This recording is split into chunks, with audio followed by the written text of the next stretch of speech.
Welcome to Unews. Happy Friday. Today is Friday, September 27th. I'm Maity Interiano in for Carolina Sarasa.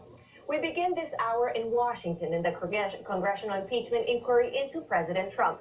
The fallout over the whistleblower's complaint grows after yesterday's high-stake hearing with the nation's top intelligence officials. While the hearing was underway, we're now learning more about the furious president who told diplomats behind closed doors that whoever provided information into the whistleblower is like a spy. Here's the very latest at this hour. President Trump. As impeachment showed right now, there are more than 220 members of Congress who support the impeachment inquiry. For the impeachment to officially start, a simple majority of the House needs to vote in favor of it, and that's 218 members.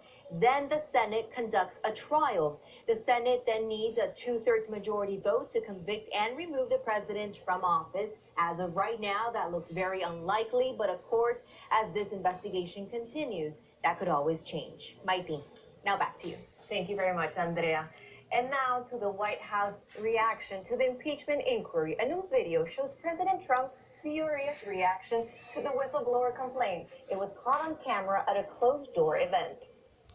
To put this all in perspective, now let's turn it to Charles Selden, who's a political science professor at Nova Southern University. Thank you so much, Professor. And the Trump administration is moving forward on his immigration agenda despite the partisan fight brewing over impeachment. Officials announced today that slashing off the American refugee program by almost half, scaling back significantly the country's role as a haven. Janet Rodriguez has the details from Washington, D.C. That's right. The State Department made the announcement yesterday saying that it would only allow 18,000 refugees to come into the U.S. That's down from 30,000 spots that are open currently, and just a mere fraction of the 110,000 people that President Obama said should be allowed into the U.S. on a refugee basis back in 2020. That will not be approved in Congress, and they would have a hard time not letting any refugees settle here in the U.S. But for now, just 18,000 will be able to do so in the next 12 months. Back to you. Thank you, Janet Rodriguez from Washington, D.C.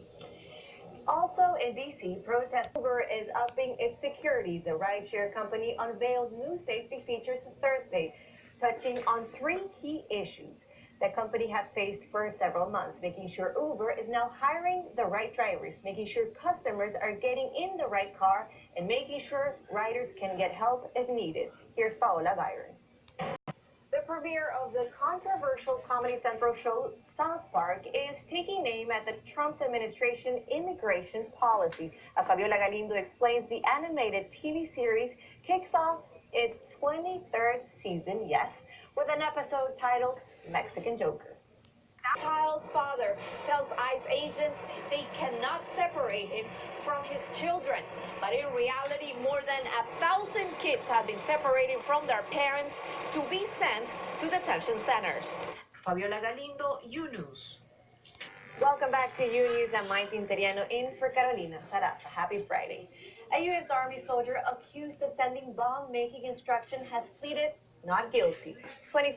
A California community is coming together in face of tragedy. Hundreds of people gathered Thursday to remember 13-year-old Diego, who died after being attacked at school during a bullying incident. Grecia Lastra has the story. It's been 5 years since 43 students disappeared in Mexico, and families are no closer to any answers into what happened. As Valeria Leon tells us, grief and frustration turned into violence at a remembrance in Mexico City.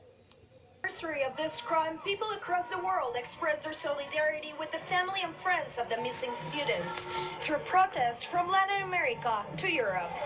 The city, Valeria Leon, Unews. Abortion has been decriminalized in almost all of Australia. Lawmakers in New South Wales, she isn't even a teenager yet, but one young Venezuelan girl is already turning heads of some of the world's most accomplished musicians, all thanks to her talent. In a viral video, Tony Andrade met up with her and talked to the young prodigy in the Dominican Republic about music and her new life.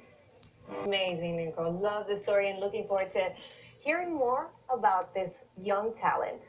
And changing up the subject, a man has used a setback in his life to help others just like him. He went blind at age 3. Now he's helping others visually impaired people to navigate the world with a canine companion. Here's Natalia Meneses with the story. April of 2018, the Mexican Congress approved a law for the users of guide dogs. It specifies the country must provide accessibility in public and private spaces. This is Mexico City, Unews. Welcome back to Unews. A spectacular Super Bowl halftime show has been announced. Mega stars Jennifer Lopez and Shakira are teaming up on stage for the very first time, taking on Miami. Media Marias has all the details. So Jennifer Lopez and Shakira are following in the footsteps of stars like Maroon 5, Katy Perry, Justin Timberlake, and of course Beyonce, who have headlined this Super Bowl halftime show in the past. Now, a lot of people are raving because of the fact that we're talking about two strong, powerful, and successful Latinas. We are so excited. We were just commenting on how we're not the biggest Super Bowl fans, but yet we have already set the date. This is the first time they will be performing in a Super Bowl, although they have done it in the past for World Cup. What are they saying? That's right. We saw them back in 2010 in the World Cup, but they're really excited, and one of the things that they're talking about the most is about the fact that they're going to be representing the Latino community. So they're both very excited about that. I wanted to share something that J-Lo said. She's been dreaming about doing this for quite some time, ever since she saw Diana Ross flying across that stage back in 1996. So imagine what that I don't remember that, do you? I don't. But it's a great inspiration because if J-Lo dreamed it, that means that we can all accomplish our dreams. But they're both very busy. Jennifer Lopez has the movie Hustlers. Shakira here has the movie. And on February 2nd, it's her birthday as well. It's her birthday, so she's going to be celebrating double, the Super Bowl and party. 43rd birthday, 43 years young, I think.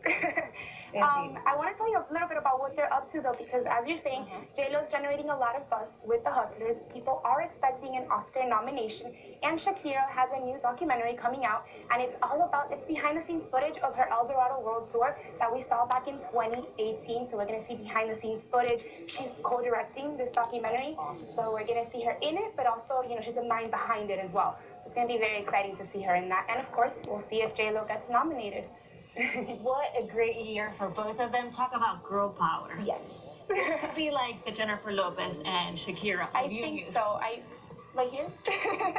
Miriam, thank you so much for joining us. That's all the time we have for today. I'm Maity Interiano. We'll have more next week, and Carolina will be back. Have a great weekend.